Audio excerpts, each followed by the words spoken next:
আসসালামু আলাইকুম রহমতুল্লাহ। প্রিয় দর্শক, আপনারা দেখেছেন যে গতকালকে সমন্বয়ক হান্নান মাসুদ ভাইকে তার এলাকায় হাতিয়ার বাড়িতে বিএনপির নেতাকর্মীরা আক্রমণ করেছে, হামলা করেছে, এই ধরনের অভিযোগ উঠেছে বিএনপি নেতাকর্মীদের বিরুদ্ধে।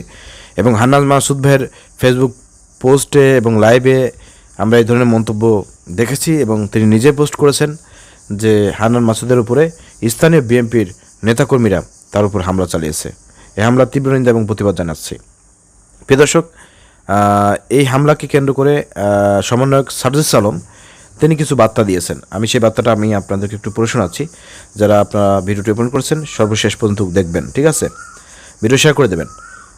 সার্জিস আলম যেটা লিখেছে যে গতকাল আমার সহযোদ্ধা আব্দুল হান্নান মাসুদের উপরে বিএনপির কিছু নেতাকর্মীর দ্বারা যে হামলা হয়েছে, এটার জন্য বিএনপির লজ্জিত হওয়া উচিত। আমি সেটাই মনে করি। বিগত 16 বছরের স্বৈরাচারী আমলে দল হিসেবে বিএনপি সবচেয়ে বেশি অন্যায় ও জুলুমের শিকার হয়েছে।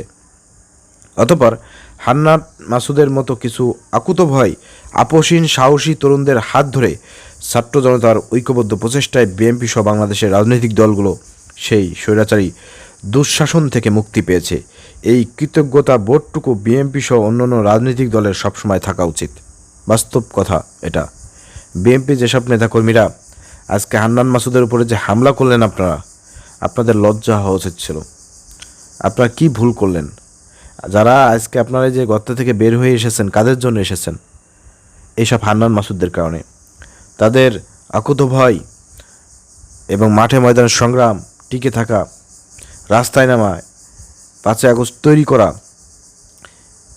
এর কারণেই কিন্তু আজকে আপনারা এই যে বিভিন্ন জায়গায় চাঁদাবাজি করতেছেন, দখলদারিত্ব করতেছেন, এরপর মারামারি করতেছেন, হানাহানি করতেছেন। আজকে আপনারা ওপেনে ঘুরে বেড়াচ্ছেন, সব মামলা খালাস।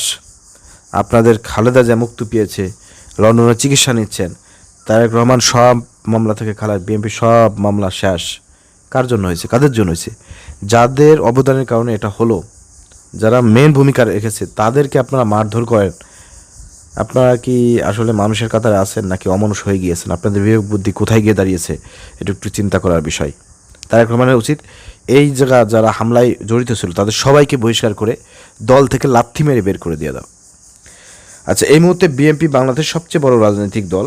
এজন্য তাদের দায়িত্ববোধটা এবং কর্মযোগ্য সবচেয়ে বড় হবে, এটাই স্বাভাবিক। শুধুমাত্র বিরোধী দল হওয়ার কারণে বিগত 16 বছরে বিএনপি কি অন্যায়, অত্যাচার এবং জুলুমের শিকার হয়েছে তার একটা সারসংক্ষেপ বিএনপির পক্ষ থেকে তাদের সারা দেশের নেতাকর্মীদের কাছে যাওয়া উচিত। পাশাপাশি এই 16 বছরে আওয়ামী লীগ কী অন্যায় অপকর্ম করেছে এবং দিন শেষে তাদের পরিণতি কী হয়েছে তারও একটা সারমর্ম বিএনপির পক্ষ থেকে তাদের নেতাকর্মীদের কাছে থাকা উচিত। তাহলে তাদের বর্তমান আমলনামা কোন দিকে যাচ্ছে এবং সেটার পরিণতি কী হতে পারে তার একটি তুলনা তারা সহজেই করতে পারবে।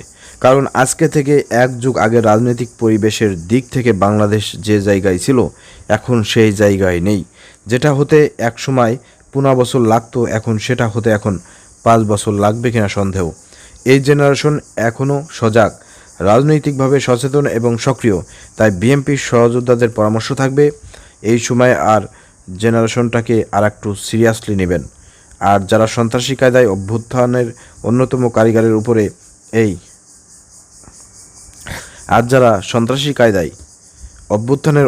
কারিগরের উপরে এই হামলা করেছে তাদের দ্রুত গ্রেপ্তার এবং বিচার চাই। এরা হচ্ছে সার্জিস আলম লিখেছেন।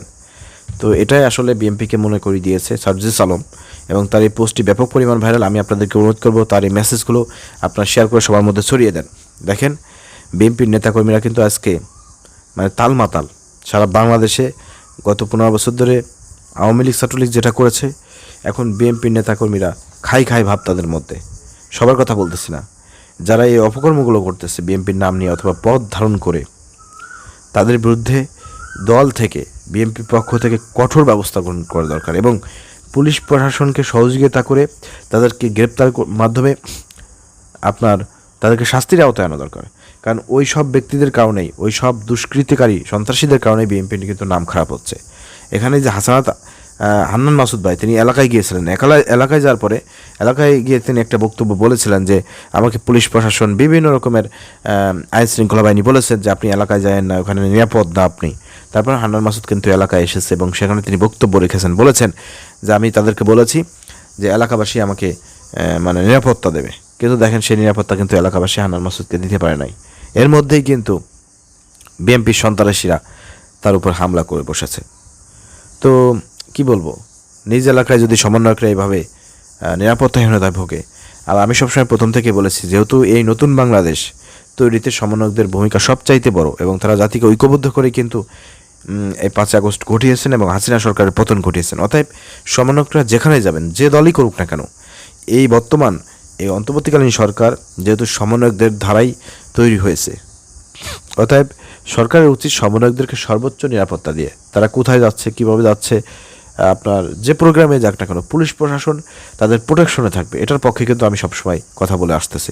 কিন্তু সেই জায়গা থেকে কিন্তু আমরা কার্যকরী কোনো পদক্ষেপ আমরা দেখতে পাচ্ছি না। এটা কিন্তু অন্তর্বর্তীকালীন সরকারের একটা ব্যর্থতা। ঠিক আছে, সেই জায়গা থেকে সমন্বয়কদেরকে উচিত বর্তমান অন্তর্বর্তীকালীন সরকারকে এ বিষয়ে করা নির্দেশ দেওয়া। আপনারা কি মনে করেন একটু কমেন্ট করে জানাবেন। অতিবিলম্বে যারা হান্নান মাসুদ ভাইয়ের উপরে হামলা করেছে তাদেরকে গ্রেপ্তার করে আইনে আওতায় আনতে হবে এবং তারেক রহমানকে বিষয়ে দলীয়ভাবে এসব নেতাকর্মীদেরকে বহিষ্কার করে শাস্তি প্রদান করতে হবে, এই আহ্বান জানাচ্ছি। ধন্যবাদ। আসসালামু আলাইকুম রহমতুল্লাহ।